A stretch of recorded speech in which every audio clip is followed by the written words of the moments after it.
I know it's been quite a few days since the Miami Heat knocked off the San Antonio Spurs to win their second straight and third overall NBA title.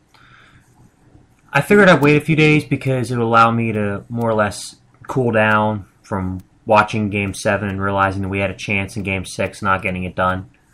But I'm just gonna go ahead and start and just tell you what I saw. I have to say that in this series, and particularly in Game 7, LeBron James just played too good. Like, whether early on they were to kind of contain him by making him take jump shots, but once his jump shots started to find his range, there literally was nothing San Antonio was going to do to be able to stop him. I mean, you saw what he did in Game 7, putting up 37 points. And the whole game was such a close game, was back and forth. Neither team really had an advantage in the fourth quarter that he pulled away because of LeBron James. His jump shot was just, it was deadly accurate. It was like a snake. It was strike and strike again and strike again. And he just kept hitting his target, whether it was from 3, whether it was from 2, or whatever. I mean, he didn't have to attack the paint and attack the rim in order to be successful. He shot from the edges, whether it be a three-pointer. He shot from inside, whether it was a two-pointer. And he just made shots look easy. He just played too good. But what do I think of both teams' futures going forward? I'm going to start with my Spurs. They got to get back Manu Ginobili. They got a nice bit of cap room this year. I saw a lot in this final series from Kawhi Leonard and Danny Green that made me really happy.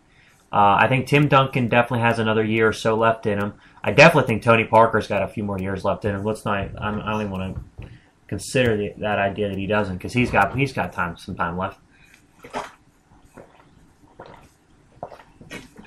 I don't think it's fair to say that he's had his best days behind him, because I think he's still got some really good years left. I think if they can squeeze one more year out of Duncan and Ginobili and another good year out of Parker, I think they can make the NBA Finals again. I don't know if the Heat are going to be back next year in the final. And the reason why is, there's even talk about whether Chris Bosh might not even be back in Miami. Maybe we'll want to avoid his contract and sign other players. I doubt that's going to happen. I think Bosh will be back, but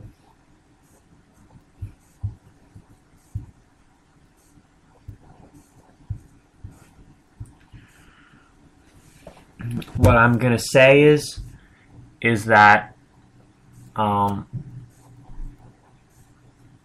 best way that I can put this is that the Heat will have all three pieces back next year, but I'm not so sure they're a lock to make the NBA Finals, because you saw what teams like Indiana was able to do to them this year. You saw that the Knicks took the season series from the Heat, and you see that Chicago's going to get Derrick Rose back at 100%. You also see other teams that are improving. Atlanta's a good team. The Brooklyn Nets are going to be a good team again. The East is deep, and to count on Dwayne Wade and Chris Bosh performing again is going to be tough. LeBron again is going to have to carry that team. It'll be interesting to see. I think the Spurs have a better chance of making the NBA Finals than the Heat do because of two reasons. One, because they have more cap room to sign better players. They can bring players up or, sign some free agents. But the biggest reason why is because I don't think the West is as deep. Yeah, I know the Thunder are going to get Russell Westbrook back, but, I don't know if Russell Westbrook would have made that big a difference against the Grizzlies. Speaking of which, I don't think the Grizzlies will be as good because their coach got axed because he fought with management. Then you have the Lakers are going to have another down year because I highly doubt that Kobe Bryant plays the first half of the year, and I don't think Dwight Howard's going to be back in LA. The Clippers, I think, who knows if even Chris Bosh can be back. So if all things go well right now, I think the Spurs could definitely make the finals again. What I liked from them in the Game 7 is the fact that they didn't let Game 6 weigh them down. They came out early, they struck, they played well. They didn't play well enough the whole game to win it, but, they fought their hardest and they gave it their best. I mean, I'm proud to be a San Antonio Spurs fan because I thought they played very, very well. It's just that last few minutes they didn't sink any of their shots when they should have or could have.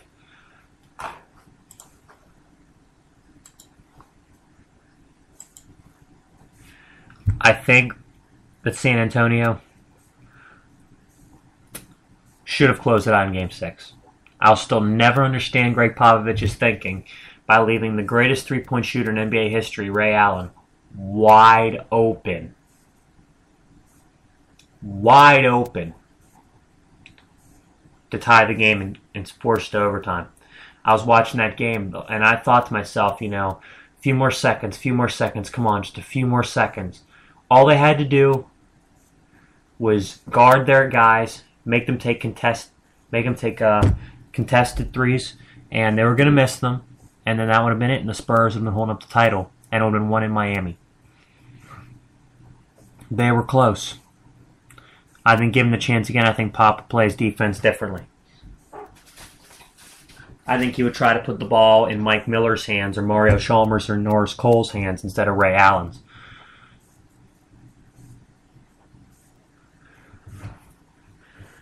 But what does Miami's future hold for them? Well, you're going to get LeBron James, and he's the staple of the franchise. You're going to win the Southeast Division. I mean, Orlando, Atlanta, Charlotte, Washington, they're jokes compared to the Heat. All right, so that's the division title. Dwayne Wade's going to be back. I know he's got some wear and tear in his body, but I think you can count on him for another couple of good seasons. Maybe not all-star level, but good enough to at least keep him in the mix as an elite player. Chris Bosh is the one with the question mark, because Chris Bosh played in very, very, very poorly in the NBA Finals for long stretches. Like, there was, I think for 4 or 5 of those games, he was invisible. I remember him played well in Game 4, but that was about it. I can't remember the other game, but I know he didn't play well for most of the series. Missed shots, wasn't aggressive, didn't play good defense. Pretty much got manhandled by San Antonio. So I don't know if he is going to be as effective going forward like he was the last few years.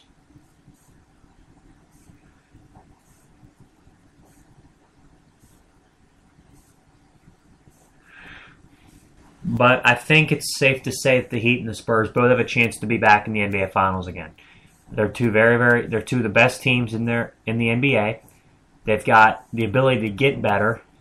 They have depth already. They have talented players. They have superstars. Top to bottom, they're probably the best teams in their respective conferences. They have the ability to go all the way. All right, I'm going to take a break. When I come back, major upset at Wimbledon.